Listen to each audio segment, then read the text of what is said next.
A'udzubillahi minasyaitonirrajim. Aku berlindung kepada Allah dari godaan syaitan yang terkutuk. Bismillahirrahmanirrahim. Dengan nama Allah yang Maha Pengasih lagi Maha Penyayang. Surah Ibrahim Makiyatun. Surah Ibrahim ini diturunkan di kota Mekah sebelum Nabi hijrah. Jumlah ayatnya 52 ayat. Urutan dalam Mushaf Utsmani surah yang ke-14.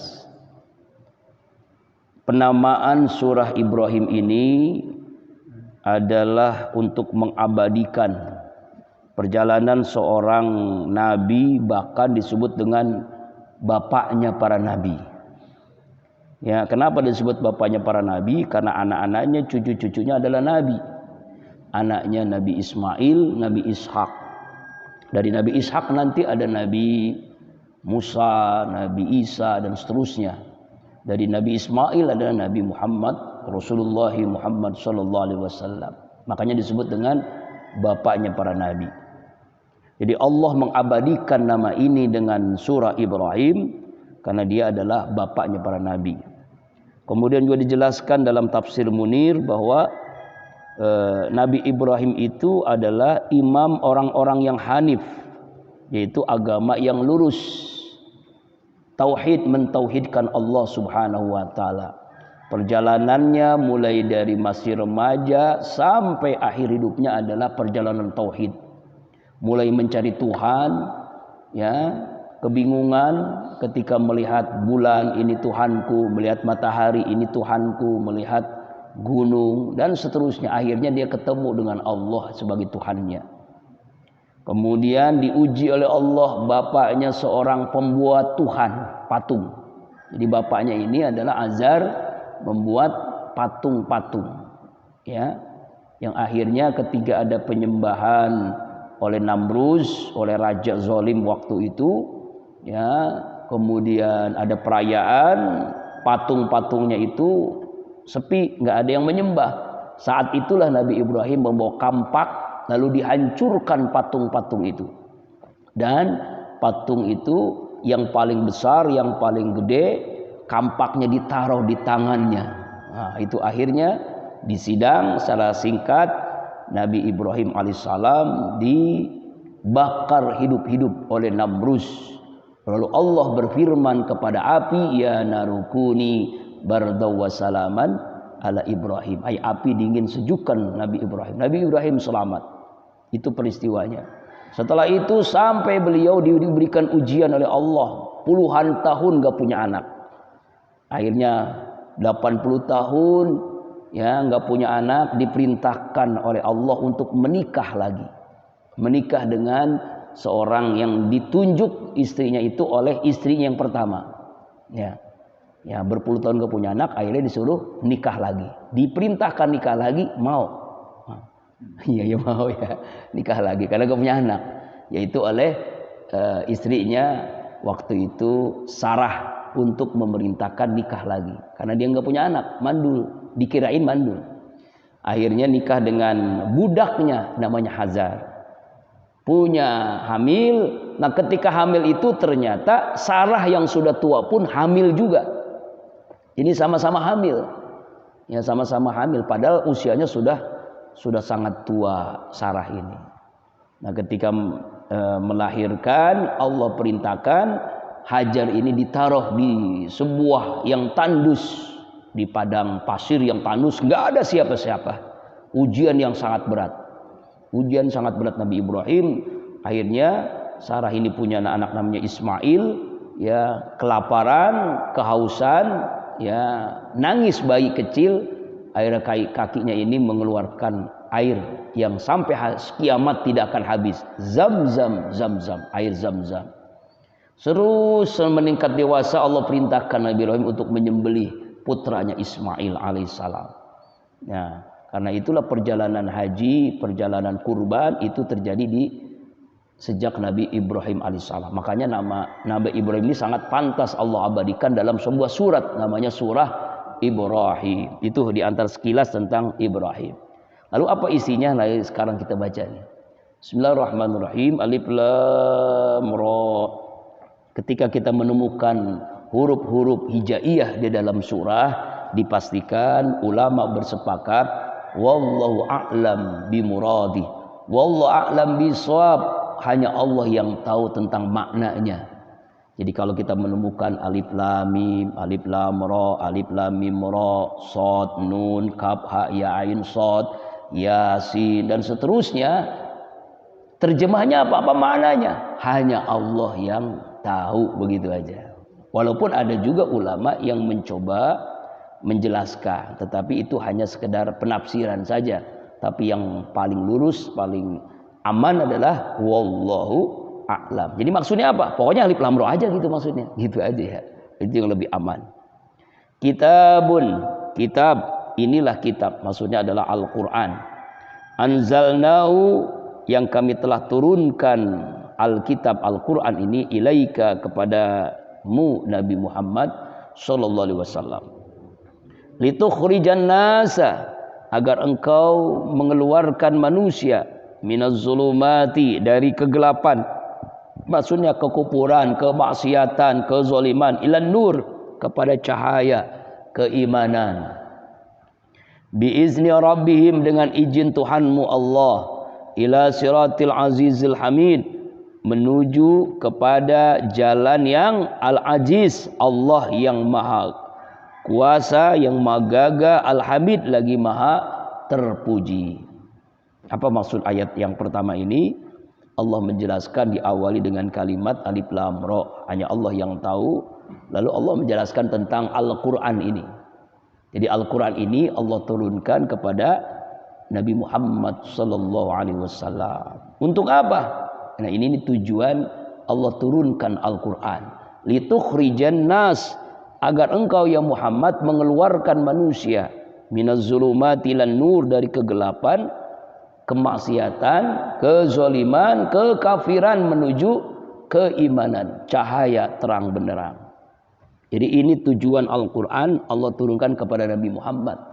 Karena waktu itu orang-orang gak ada yang menyembah Allah, orang-orang menyembah patung, orang-orang melakukan perbuatan syirik, perbuatan zalim, ya, membunuh, memperkosa, judi, zina, ya, melakukan perbuatan-perbuatan setan yang luar biasa, ya. Kalau lahir, ya, perempuan seluruhnya, baik ibunya atau ayahnya itu merasa hina, lalu akhirnya malu. Malu ini menyebabkan setiap anak yang lahir dikubur hidup-hidup. Termasuk waktu jahiliyah, Umar bin Khattab waktu belum masuk Islam, dia pun pernah melakukan itu. Malu punya anak perempuan, langsung dibawa bayinya dikubur hidup-hidup. Masih ini zaman jahiliyah tuh.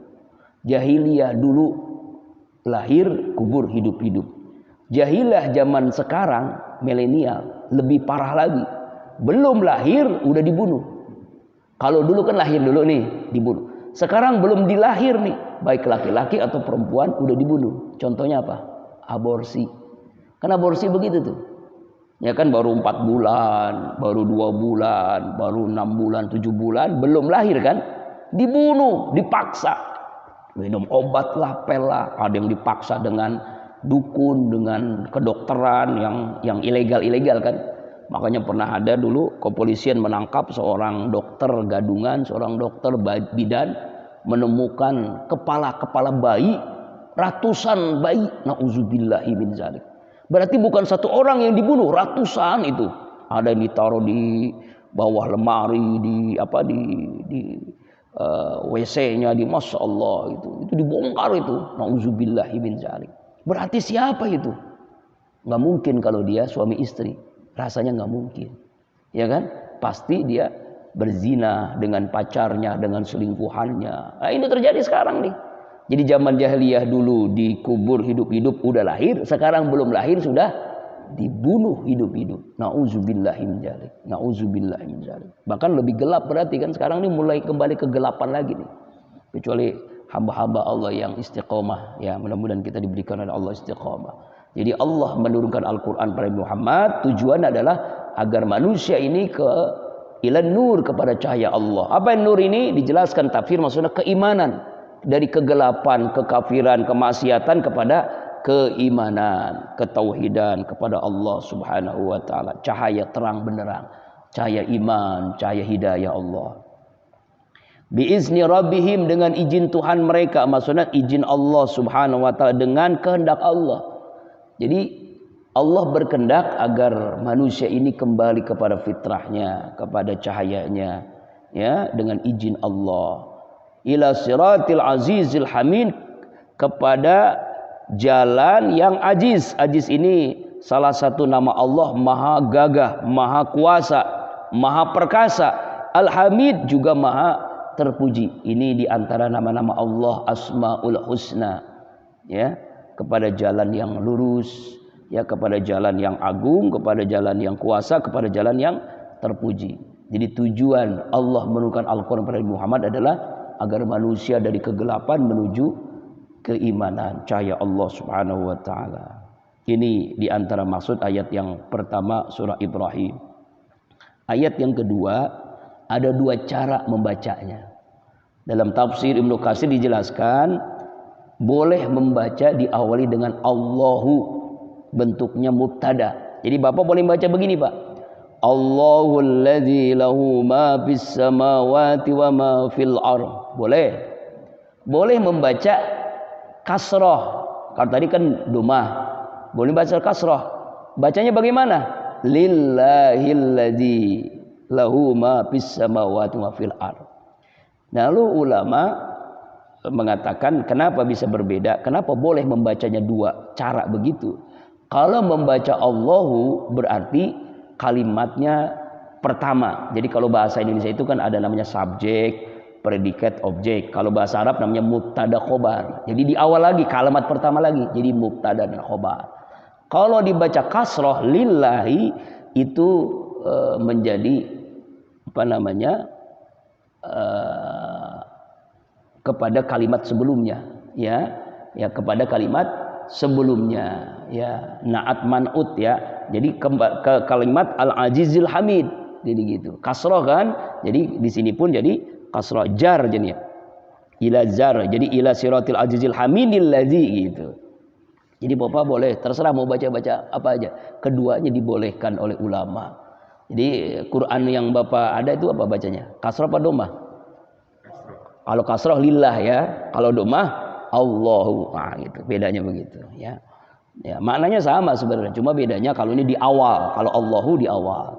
Kalau lillah berarti itu melanjutkan ayat yang pertama. Jadi Allah menuju jalan yang maha perkasa lagi maha terpuji, yaitu Allah.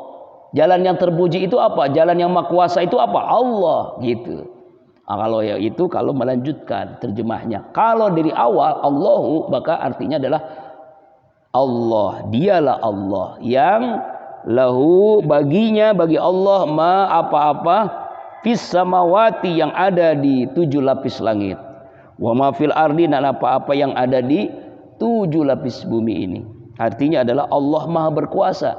Seluruh yang ada di alam semesta, langit bumi, 7 lapis langit, 7 lapis bumi ini adalah kuasa Allah. Allah maha berkuasa. Makanya ya sangat mudah bagi Allah kalau Allah sudah berkehendak. Jadi makanya pentingnya kita selalu bertawakal kepada Allah. Inilah pentingnya tawakal. Ya, kita yakin dengan keyakinan yang sungguh-sungguh bahwa Allah itu yang penguasa langit, penguasa bumi. Ya, harus diyakini ini. Ya, Allahul ladzi lahu ma fis samawati wa ma, dan ini selalu diulang-ulang dalam berbagai ayat kan. Dalam berbagai ayat Allah selalu mengulang-ulang kalimat Allah lah yang berkuasa terhadap alam semesta ini, baik langit maupun di bumi. 7 lapis langit, 7 lapis bumi. Seperti apa 7 lapis bumi? 7 lapis langit, itulah rahasia Allah. Kecuali kalau lapis bumi bisa, lapis langit sulit, ya. Kenapa? Karena sehebat-hebatnya manusia, ya, pesawat ulang-alik misalnya, pesawat Challenger, pesawat Apollo yang menuju kemana, baru sampai ke planet Mars, ya kan? baru sampai ke bulan, satelit. Padahal itu baru langit pertama, Pak. Belum langit. Langit pertama pun belum. Ya langit itu kan kita lihat kan langit itu biru ya. Benar gak biru? Enggak biru, belum tentu. Kenapa bisa biru? Karena itu kata ilmu pengetahuan ya. Kan pada matahari itu kan bersinar kan laut tuh. Nah, lalu memantul cahayanya ke langit, makanya langit kelihatan biru karena memantulan cahaya dari langit ke laut itu, maka jadi kayak biru begitu. Nah itu yang kita lihat itu tuh, yang langit tuh setiap hari. Itu langit pertama apa langit berapa? Itu langit pertama, itu jauh banget, belum apa-apanya. Jadi ilmu pengetahuan pun terbatas, ya. Makanya ketika Allah menjalankan hambanya Rasulullah dalam Isra Mi'raj, kan banyak orang nggak percaya. Kenapa? Karena hanya ilmu, bukan iman. Kalau ilmu itu terbatas. Kalau iman, nah ini bicaranya adalah keyakinan, dan mudah bagi orang beriman untuk meyakini peristiwa itu benar terjadi. Rasulullah mengalami melewati 7 lapis langit. Nah, jadi belum satu lapis pun manusia itu melewatinya, Pak. Jadi sehebat-hebatnya ilmu pengetahuan sampai hari ini ya, ini sampai hari zaman ini nih, belum sampai ke langit pertama. Bungkot jangankan langit, baru sampai ke planet, belum sampai ke jadi galaksi itu. Jadi ini ada, kalau belajar ilmu astronomi itu ada namanya galaksi. Galaksi itu kan ada 3, ada galaksi Bima Sakti, ada galaksi Andromeda, ada galaksi apa lagi namanya itu. Nah, galaksi Bima Sakti itu punya bintang-bintang. Bintang salah satunya nama matahari. Matahari punya planet. Planetnya diantaranya bumi. Nah, bumi, Mars, Jupiter, Saturnus, Uranus, Neptunus, Pluto. Itu namanya baru planet. Dari planet-planet itu ada namanya satelit. Bumi ada namanya satelitnya bulan. Nah, manusia baru sampai ke bulan. Ada juga sudah sampai ke Mars. Mars itu planet yang terdekat dengan bumi ini. Nah, baru sampai situ, Pak. Jadi belum apa-apanya manusia ini. Nah, makanya kita harus yakini bahwa Allah lah pemilik langit dan bumi. Nah, kita ini nggak ada apa-apanya. Kalau di lautan ini hanya sekedar butiran apa ya, nggak ada apa-apanya. Masya Allah. Nauzubillah kalau kita sombong ya. Wa wailun lil kafirina min adzabin syadid. Wa wailun, dan neraka wail, celaka binasa bagi orang-orang kafir dari azab yang sangat berat, yang sangat sadis. Nah, sadis ini kan bahasa Indonesia ini berasal dari bahasa Arab. Pernah dengar kata sadis kan? Ini kalimatnya sadid. Nah, sadid itu sadis. Sadis itu sangat hebat lah. Siksaan yang sangat berat. Nah, Allah menyebut kalimat wail. Nah, ini wail ini sering kita temukan dalam berbagai ayat nih. Nah, misalnya yang sering kita ingat dalam surah Al-Maun, ya kan? Fawailul lil musallin alladzina hum an salatihim sahun alladzina hum yuraun. Neraka wail buat orang yang salatnya lalai, salatnya ria, lalu dia bakhil. Nah, itu. Lalu ada lagi wailul lil mutaffifin, celaka bagi orang yang mengurangi timbangan, mengurangi takaran, al mutaffifin, ya kan? Itu macam-macam tuh wailul. Nah, kalau di sini wailul lil kafirin, neraka wail bagi orang-orang kafir. Jadi orang yang sholatnya lalai, orangnya sholatnya ria, orang yang bakhil, orang yang mengurangi timbangan dalam jual beli, berbohong, maka dia mendapatkan wail, sama dengan orang-orang kafir. Wailun. Jadi wail itu 2 makna. Pertama celaka di dunia, yang kedua celaka di akhirat, yaitu neraka. Salah satu di antara neraka namanya neraka wail. Neraka itu banyak banget. Ya, ada beberapa macam ya. Ada nama neraka jahanam, ada neraka jahim, ada neraka sakor, ada neraka wail. Nah, ini sesuai dengan perbuatannya di dunia. Nah, jadi ini wail buat orang kafir. Seperti apa? Min ajabin syadid, dari ajab yang sangat berat. Syadis ya, sangat berat. Siksaan yang sangat berat. Bapak pernah kena api misalnya ya. Ya minimal kena korek api lah, kan panas. Ya, atau kena apalah, pokoknya kena yang panas-panas. Itu api di dunia yang paling panas di mana tuh? di lahar, di gunung meletus, itu kan api yang paling panas di dunia lah misalnya. Itu hanya 1/70 kali api panasnya di akhirat, di neraka. Jadi api di dunia ini sepanas-panasnya itu 1/70 kali. Jadi api di akhirat 70 kali panasnya di neraka. Ya Allah. Makanya 400 tahun dalam riwayat lain 50 tahun orang mau masuk neraka. Ini baru 400 tahun menuju neraka. Itu udah merasakan panasnya. Bayangin kira-kira gimana itu? Ya kan kita baru mau ini nih. Ini baru 400 tahun menuju neraka, nauzubillah. Itu sudah merasakan panasnya api neraka. Apalagi sudah masuk neraka. Udah gosong lah. Sulit dibayangkan lah. Kalau orang yang kena lahar aja kan udah langsung mati kan. Nah, kalau di neraka itu 70 kali panasnya, Pak. Ya Allah, nauzubillah min dzalik. Makanya dalam sebuah ungkapan ulama, kalau nggak salah Imam Al-Ghazali, silakan kamu maksiat kalau kamu mampu untuk menahan panasnya api neraka. Silakan. Kira-kira mampu nggak kita menahan? Silakan zina, silakan korupsi, silakan bohong, silakan. Yang penting kamu mampu nggak itu untuk menerima 70 kali panasnya api di neraka itu di dunia ini. Ya Allah, nggak ada apa-apanya. Nauzubillah min dzalik. Kita keinjek puntung rokok aja udah sakit, udah panas. Itu kecil banget itu ya. Ya Allah, nauzubillah min dzalik. Nah, kalau dengar ayat tentang neraka ini, kayaknya rasa-rasanya kita nggak mau nasihat lagi udah, ya.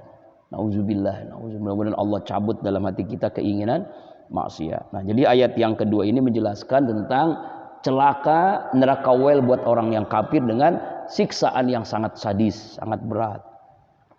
Siapa yang mendapatkan wail itu? Nah, dijelaskan ayat yang ketiga ini. Alladzina yastahibbunal hayata dunya 'alal akhirah. Yaitu orang-orang yastahibbuna, yang sangat mencintai al hayata dunya, kehidupan dunia. Jadi merasa di dunia ini selama-lamanya, sangat cinta dengan dunia. Alal akhirah, mengalahkan akhirat, mengalahkan kehidupan akhirat.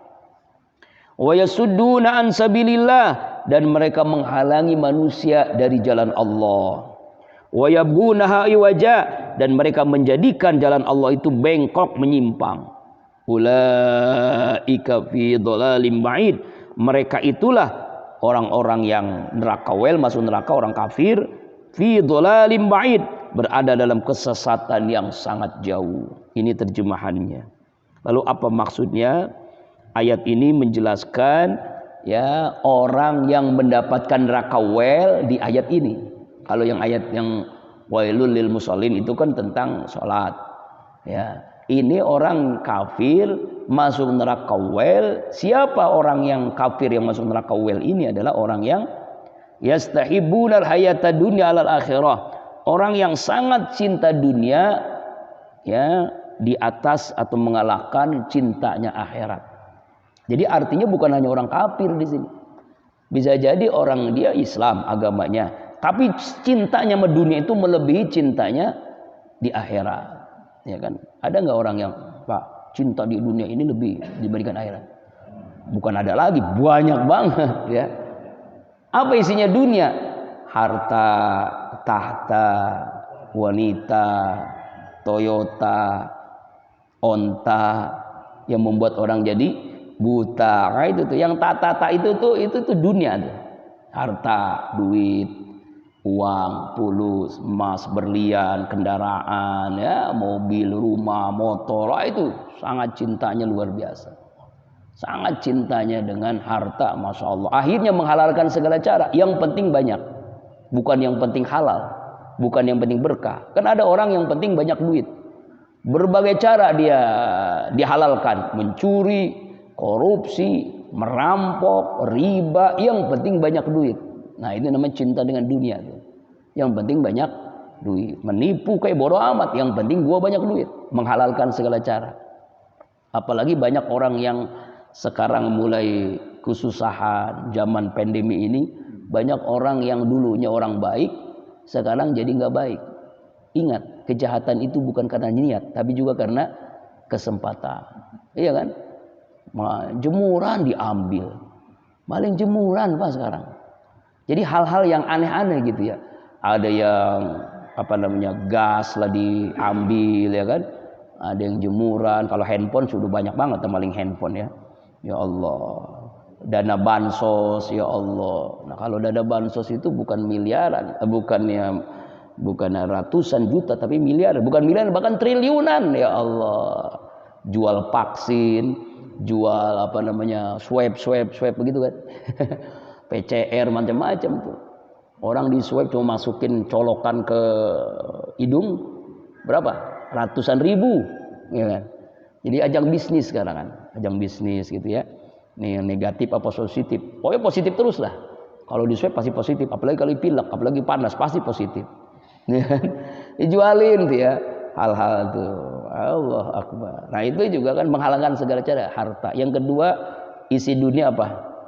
Tahta jabatan. Yang penting gua jadi presiden. Yang penting gua jadi anggota DPR, jadi menteri, sikut kanan, sikut kiri, nggak apa-apa. Yang penting gua mau jadi, menghalalkan segala cara. Kan banyak kan orang begitu kan. Oh dengan berbagai cara, yang penting punya jabatan, itu tahta. Apalagi isinya? Yang ketiga wanita. Ya, dengan berbagai cara supaya dia dapat wanita. Mau dia gimana kayak? Dengan berbagai cara. Ya, makanya selingkuh, zina, ya kan? Waduh, nauzubillahi min zalik. Nauzubillahi min zalik. Ya Allah, Allah selamatkan kita. Ini nih dunia. Jadi memilih kehidupan dunia dibandingkan akhirat. Padahal di dunia ini paling lama berapa tahun sih? 200 tahun. Pak Yunus nih 100 tahun lebih. Paling lama itu. Di akhirat berapa lama Pak? Enggak terhitung. Khalidina fiha abada, selama-lamanya. Selama-lamanya. Ya Allah, selama-lamanya. Jadi orang yang nakawel adalah orang yang memilih hidup di dunia, cinta dunia daripada akhirat. Kemudian apa lagi? Yang orang masuk neraka wel adalah wa yasudduna an sabilillah, orang yang menghalangi manusia dari jalan Allah. Jadi menghalangi supaya orang enggak masuk Islam, supaya orang enggak mau ibadah, supaya orang enggak mau melaksanakan ibadah kepada Allah. Masjid ditutup supaya jangan sholat berjamaah, ya kan, karena kerumunan, karena macam-macam lah ya, alasannya macam-macam. Ya. Ya Allah, pengajian ditutup, majelis-majelis taklim, majelis zikir, di mana-mana. Ya. Ustadz ngalamin 2 tahun lebih nih Pak. Ya Allah, majelis tutup, masjid ditutup, pengajian ditutup. Ya Allah, alhamdulillah kalau kita enggak ya. Di mana-mana Pak masih ditutup sampai hari ini.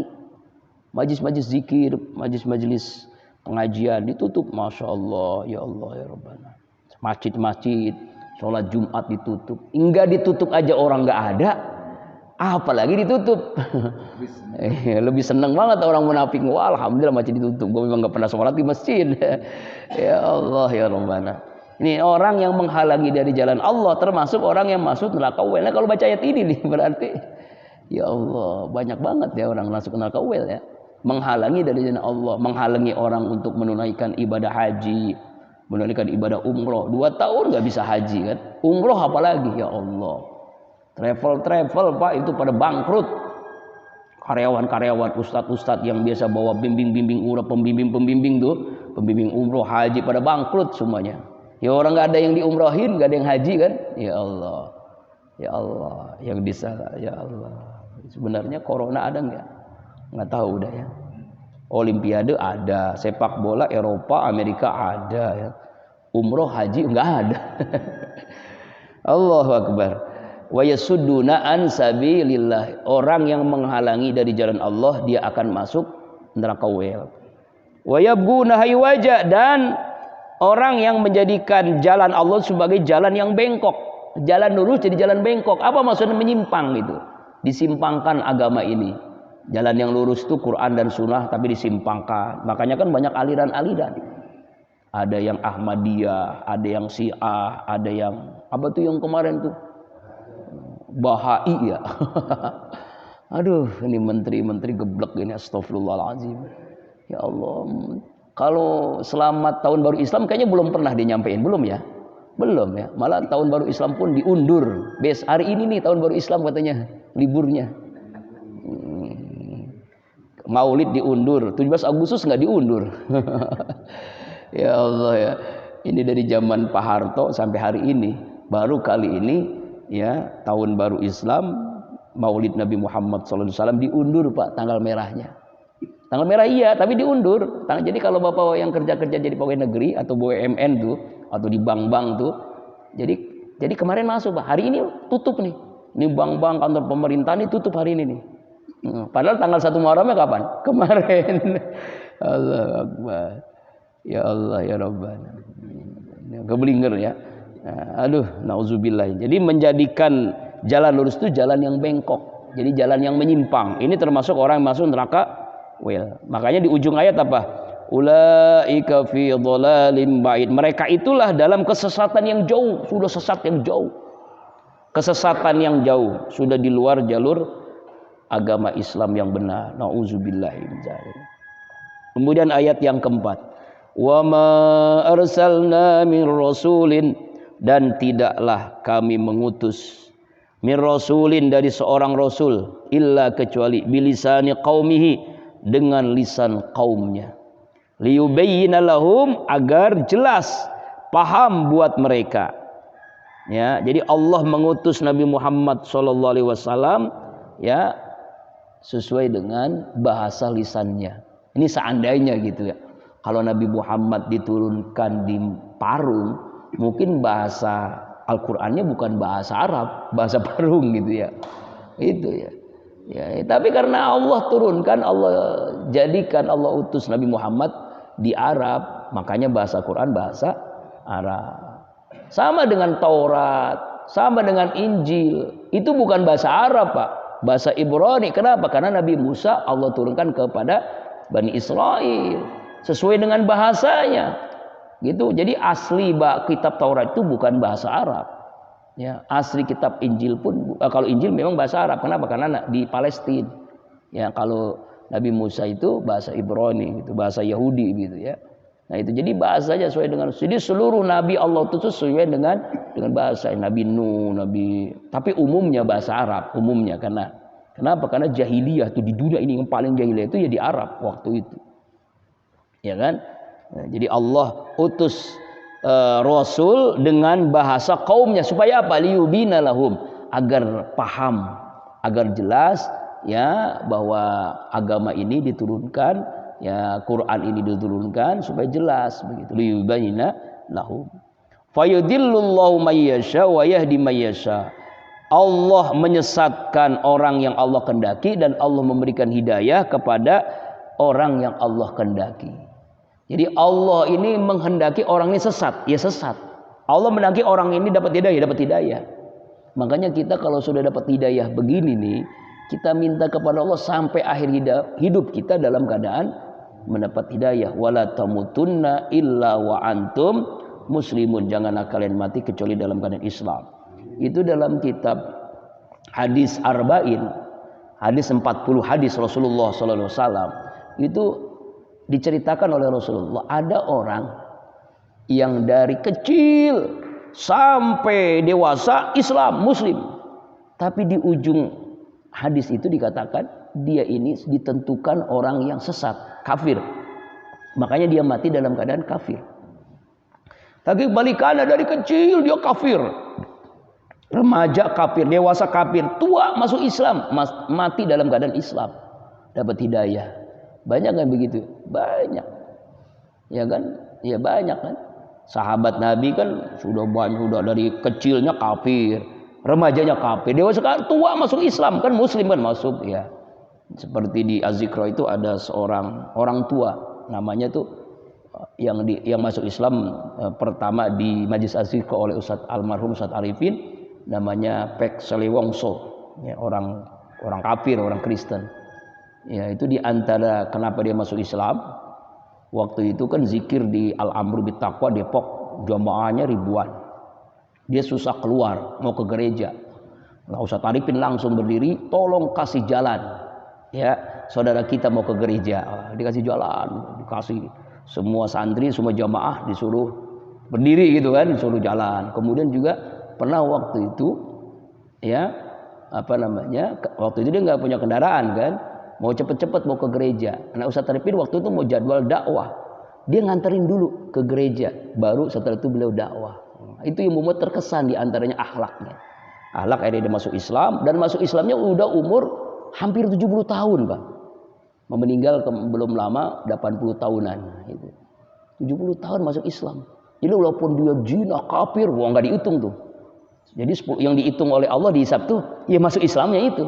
Ya Allah, itu kan enak banget kan ya.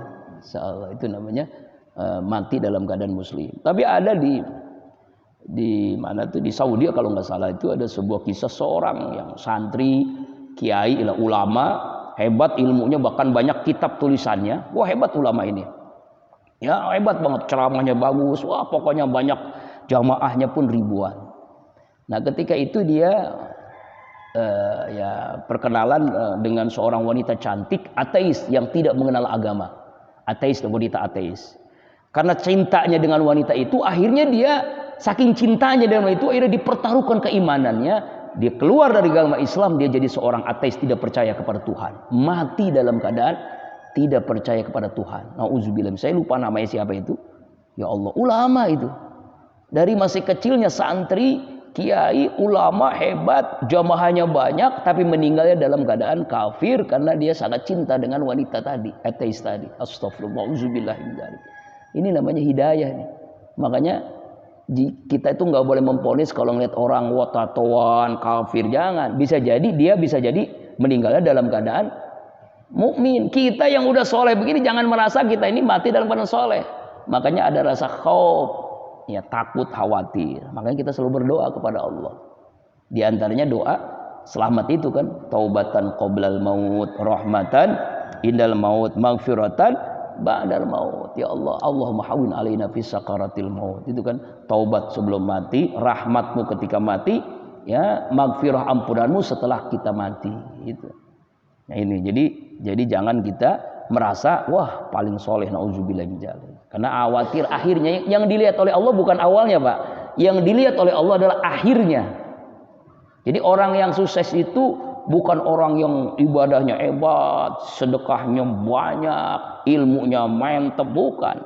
Akhirnya dia husnul khotimah atau su'ul khotimah, itu yang dilihat oleh Allah. Masya Allah, ngeri dah kalau begini ya. Makanya kita minta kepada Allah supaya kita meninggal dalam keadaan husnul khotimah. Makanya di ujung ayat apa? Wa huwal azizul hakim. Dialah Allah yang maha perkasa lagi maha bijaksana. Tapi jangan dengar hadis begini kalau gitu udahlah putus asa, jangan Pak. Justru yang lebih hebat itu masih kecilnya baik, remajanya baik, santri, dewasanya baik, tuanya apalagi. Nah nanti meninggal husnul khotimah. Wah itu lebih banyak lagi pahalanya itu. Masya Allah, itu yang lebih hebat lagi. Yang terakhir ayat yang kelima. Walaqad arsalna Musa biayatina. Walaqad, dan sungguh, arsalna, kami telah mengutus. Allah maksudnya telah mengutus Musa kepada Nabi Musa alaihissalam biayatina, dengan ayat-ayat kami, dengan mukjizat-mukjizat yang Allah turunkan. An akhriz, agar keluar, ya maksudnya keluar Nabi Musa kaumnya minaz zulumati, dari kegelapan ila nur, ya kepada cahaya Allah. Nah ini kalimatnya hampir sama dengan ayat yang pertama. Coba lihat. Kalau ayat yang pertama, ayat yang pertama itu litukhrijan nasa minaz zulumati ilan nur. Kalau ayat yang kelima, an akhrij qaumaka minaz zulumati ilan nur. Hampir sama kan? Ya itu. Kalau ayat pertama ditujukan kepada Nabi Muhammad, ayat yang kelima ditujukan kepada Nabi Musa alaihissalam. Di Allah mengatakan dalam ayat yang kelima ini, Allah mengutus Nabi Musa alaihissalam ya agar mengeluarkan kaumnya. Maksudnya begitu. Kaumnya apa? Kaumnya Bani Israel yang menyembah patung, bahkan menyembah Fir'aun, agar menyembah minaz zulumati ilan nur, dari kegelapan menuju cahaya Allah, menuju beriman kepada Allah Subhanahu wa ta'ala. Jangan menyembah patung, jangan menyembah Fir'aun, tapi sembahlah Allah. Ya, ini Fir'aun ini luar biasa Pak. hebatnya. Ya, dia penguasa, saking hebatnya itu, dia itu diberikan oleh Allah ujian tidak pernah sakit. Makanya orang menyebabkan sombong tuh, Pak. Nabi Musa ini siapa? Firaun ini nggak pernah sakit. Saking gagahnya, saking hebatnya, perkasanya, nggak pernah sakit. Ya, seumur hidupnya nggak pernah sakit. Hebat ya, masya Allah, luar biasa hebat. Makanya dia ngaku Tuhan. Ya, kan sombong dia, gua nggak pernah sakit, lu mau sakit mulu, sakit, nggak pernah sakit, seumur hidupnya nggak pernah sakit. Makanya kalau kita sakit itu bentuk sayang Allah kepada kita. Jangan seperti Fir'aun nanti, ya. Ya Fir'aun sehat terus nggak pernah sakit. Ya Allah, kalau kekuasaannya, wow luar biasa. Ya dia berkuasa berapa ratus tahun itu ya. Itu yang disebut dengan Ramses berapa tuh? Ya Fir'aun itu macam-macam dia. Ya Fir'aun. Ya kemudian dia matinya ketika mengejar Nabi Musa, ya ketika itu Nabi Musa dengan kaumnya Bani Israel hijrah, kemudian melewati Laut Merah. Allah perintahkan tongkatnya lalu dilemparkan ke laut, laut itu terbelah menjadi dua.